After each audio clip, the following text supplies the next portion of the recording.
সুপ্রদর্শক, কেমন আছেন আপনারা? আশা করি খুব ভালো আছেন। আমন্ত্রণ জানাচ্ছি আপনাদেরকে এটিএন বাংলার কৃষি বিষয়ক অনুষ্ঠান মাটির সুবাসে।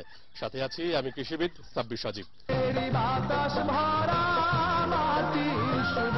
এগিয়ে যাচ্ছে বাংলাদেশ, এগিয়ে যাচ্ছে বাংলাদেশের কৃষি। দর্শক, আপনারা জানেন যে বাংলাদেশের বিভিন্ন প্রান্তে বিভিন্ন মানুষ কিন্তু বিভিন্ন ধরনের কৃষি কাজ নিয়ে ব্যস্ত। কেউ কেউ গরু পালন করছেন, কেউ কেউ আবার মাছ চাষ করছেন, কেউ কেউ আবার মুরগি পালন করছেন।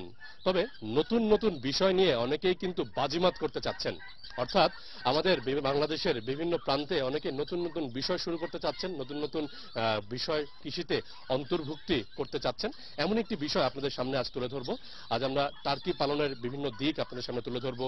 এতে কি সমস্যা রয়েছে, কি কি সম্ভাবনা রয়েছে, এই বিষয়গুলো। চলুন তাহলে চলে যাই আজকের অনুষ্ঠানের মূল আয়োজনে। বাংলাদেশের কৃষিতে এখন নিত্য নতুন সংযোজন ঘটছে। কৃষি কর্মকাণ্ডেও এসেছে পরিবর্তনের ছোঁয়া। দর্শক, আমরা হয়তো অনেকেই টার্কি পাখির নাম শুনেছি, তবে এটি কিন্তু খুব বেশি সহজলভ্য নয়। সাধারণত এই মুরগি বিশেষ পাখিটি আমরা শৌখিনতার দৃষ্টিকোণ থেকেই পালন করে থাকি। টার্কি মূলত আমাদের দেশের পাখি নয়, এটি নর্থ আমেরিকার একটি পাখি। যদিও মিউটেশন হতে হতে এখন এর অস্তিত্ব বাংলাদেশ সহ বিশ্বের বিভিন্ন দেশে দেখা যাচ্ছে। এই পাখিটি মূলত কর্ডাটা পর্বের ফ্যাসিয়ানিডা পরিবারের অন্তর্গত। সারা বিশ্বের বিভিন্ন দেশে বিভিন্ন জাতের টার্কি রয়েছে। প্রজাতি ভেদেও এদের যেমন রং এর ভিন্নতা থাকে, ঠিক তেমনি ওজনেরও তারতম্য ঘটে। তবে সবচেয়ে সহায়ক বিষয় হচ্ছে এদের কিছু কিছু জাত আমাদের দেশের আবহাওয়া এবং পরিবেশের জন্য খুবই উপযোগী। তবে সবার আগে আপনাকে পুরুষ এবং মহিলা টার্কি চিনতে হবে। পুরুষ টার্কি আকারে বেশ বড়। এদের গলার নিচে থলের মতো কিছু অংশ থাকে, যেগুলো দেখতে অনেকটা টিউমারের মতো। সাধারণত ওরা যখন জোরে জোরে ডাকে তখন এই বিবর্ধিত অংশ এবং বায়ুথলি ব্যবহৃত হয়, যেটি টার্কির গলায় থাকে। পুরুষ টার্কির মাথার উপর থেকে ঠোঁটের উপর দিয়ে একটি বিবর্ধিত অংশ থাকে। যখন পরিপূর্ণ বয়সপ্রাপ্ত হয় ঠিক তখনই এটি দেখা যায়। যখনই হাত দিয়ে এটি ধরা হয় ঠিক তখনই এটি আবার গুটিয়ে যায়।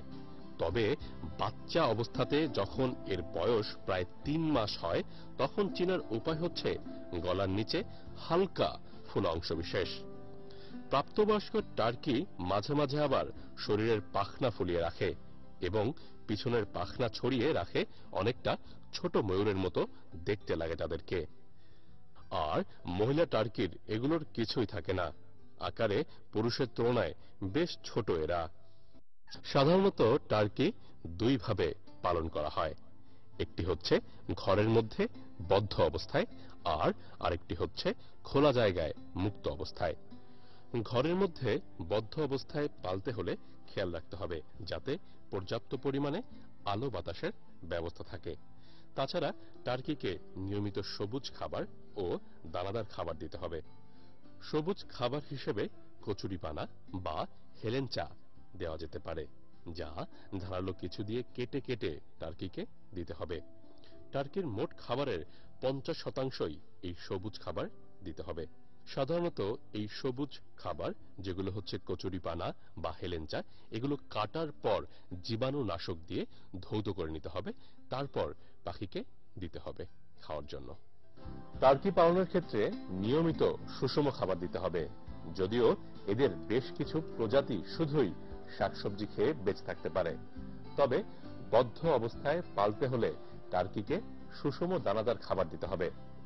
এই সুষম দানাদার খাবারটি খুব সহজেই তৈরি করা যায়।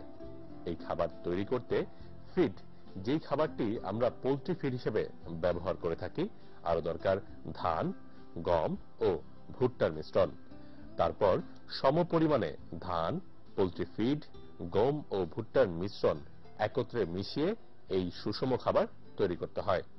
তবে পোল্ট্রি ফিড সবসময় ব্যবহার করা ঠিক নয়, যদি এতে কোনো বিষাক্ত রাসায়নিক উপাদান থেকে থাকে। টার্কি পালনের আরো একটি উপায় হচ্ছে মুক্ত অবস্থায় পালন। এতে একটি সুবিধাও আছে, যা হলো টার্কি মুক্তভাবে ঘুরে ফিরে ঘাস, সবুজ সবজি খেতে পারে। তবে এর অন্যতম একটি অসুবিধা হলো এরা মুক্ত অবস্থায় থাকাকালীন বিশেষ করে পুরুষ টার্কিরা বেশ মারামারি করে। এরা একে অন্যের সাথে এমনভাবেই মারামারিতে লিপ্ত হয় যাতে করে অনেক সময় আহত হয়ে যায়। তবে যেই পুরুষ টার্কি জয়লাভ করে সেই জন যেন এলাকার রাজা হয়ে যায়। অনেক সময় আবার কয়েকটা পুরুষ টার্কি মিলে একটি টার্কিকে আক্রমণ করে। তবে মুক্ত অবস্থায় পালনের কারণে খরচের পরিমাণটাও বেশ কমে যায়। অন্যদিকে বদ্ধ অবস্থায় টার্কি পালনের ক্ষেত্রে বিভিন্ন বয়সের টার্কিকে খুব সহজেই আলাদা করে রাখা যায়। নতুন এই চিন্তা ভাবনার সাথে কিছু লোকেরও কর্মসংস্থান হচ্ছে। দূর দূরান্ত থেকে মানুষ এখন এই সকল টার্কি কিনতে আসছে। বাক্সের মধ্যে এই টার্কিগুলোকে স্থানান্তর করা হচ্ছে। দর্শক, আমরা এখন কথা বলবো একজন ক্রেতার সাথে, যিনি বেশ অনেক দূর থেকে এসেছেন এখানে এই টার্কি খামারে টার্কি ক্রয় করার জন্য। চাচা, আপনি কই থেকে শুনলেন যে টার্কি পালন করা যায় বা কেন উদ্বুদ্ধ হলেন কেন? আমি উদ্বুদ্ধ হয়েছি ওই যে আমার পোলা সৌদি আরব এই ফেসবুকে দেখে তারপরে আমারে বলছে, আর এই ছোট পোলায় খবর লইছে আর কি। তো কি মনে হয়, বাসায় তো এমনি হাঁস মুরগি পালা হয় বা মুরগি পালা হয়, তো মুরগি পালনের সাথে সাথে কি এই টার্কি পালন করতে পারবেন? ইনশাল্লাহ পারবো। এমনি পরামর্শ কই থেকে পাইছেন? ট্রেনিং বা কোনো প্রশিক্ষণ পাইছেন কিনা? এমনি প্রশিক্ষণ দেই নাই, তাহলে নিজে এই জন্যই আইসি, আর নয় এই লয়ে গেল না বাড়িতে আমি দেখতে আইসি। মানে একবারে এসেছেন, শিখেও গেলেন, আবার করতে পারবেন, তাই তো? জি, আমার এই মনে করেন দেখে গেলাম, আমার এটা অভিজ্ঞতা আছে, আশা করি পারবো। টার্কি পালনের অন্যতম একটি সমস্যা হলো পুরুষ টার্কির আকার বেশ বড় মহিলা টার্কির তুলনায়। তাই মহিলা টার্কির সাথে মিলনের ক্ষেত্রে মহিলা টার্কিকে ধরে নিয়ে মিলন করাতে হয়, কেননা এতে করে ডিম থেকে বাচ্চা হওয়ার হার বেড়ে যায়। মহিলা টার্কিকে নিচু করে ধরলেই পুরুষ টার্কিটি চলে আসে। তবে সেক্ষেত্রে রঙের মিল রাখাটাই ভালো। টার্কির ডিমের আকার প্রায় হাঁসের ডিমের মতো দেখতে। একটি টার্কি পূর্ণবয়স্ক প্রাপ্ত হয় 6 থেকে 6.5 মাস বয়সে। তারপর থেকেই তারা ডিম দেওয়া শুরু করে এবং বছরে প্রায় 80 থেকে 100টি ডিম দিয়ে থাকে। ডিম থেকে যখন বাচ্চা হবে তখন বাচ্চাকে বিশেষভাবে যত্ন নিতে হবে। তার জন্য লাইটের ব্যবস্থা করতে হবে এবং দানাদার খাবার দিতে হবে। খাবার হিসেবে আমরা তাদেরকে ফিড দিতে পারি। এগিয়ে যাচ্ছে বাংলাদেশ, এগিয়ে যাচ্ছে বাংলাদেশের কৃষি।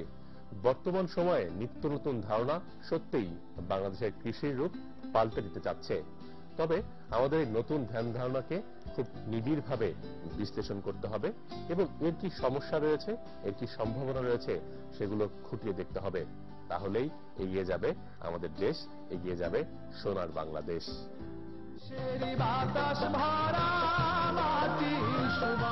সুপ্রদর্শক, আজ আমরা মাটির সুবাস অনুষ্ঠানের একেবারে শেষ পর্যন্ত চলে এসেছি। আজকের পর্বে আমরা আপনাদের সামনে উপস্থাপন করলাম কিভাবে টার্কি পালন করতে হয়, এর কি কি সমস্যা রয়েছে এবং বেশ কিছু নতুন উদ্যোক্তা যারা বেশ আগে থেকে শুরু করেছেন এই টার্কি পালন, তারা বেশ সচ্ছল এখন বর্তমানে এবং বেশ ভালোভাবেই কিন্তু অগ্রসর হচ্ছেন। নিঃসন্দেহে ভালো একটি ভবিষ্যৎ রয়েছে এই টার্কি পালন। তবে আমরা আশা করব এর সাথে সংশ্লিষ্ট যারা রয়েছেন তারা আরো বেশি এগিয়ে আসবেন, আর আরো বেশি এগিয়ে যাবে আমাদের বাংলাদেশ, আরো এগিয়ে যাবে বাংলাদেশের কৃষি। দর্শক, আজকের মতো বিদায় নিচ্ছি। দেখা হবে আগামী পর্বে নতুন কোনো বিষয় নিয়ে। ততক্ষণ পর্যন্ত ভালো থাকুন, সুস্থ থাকুন।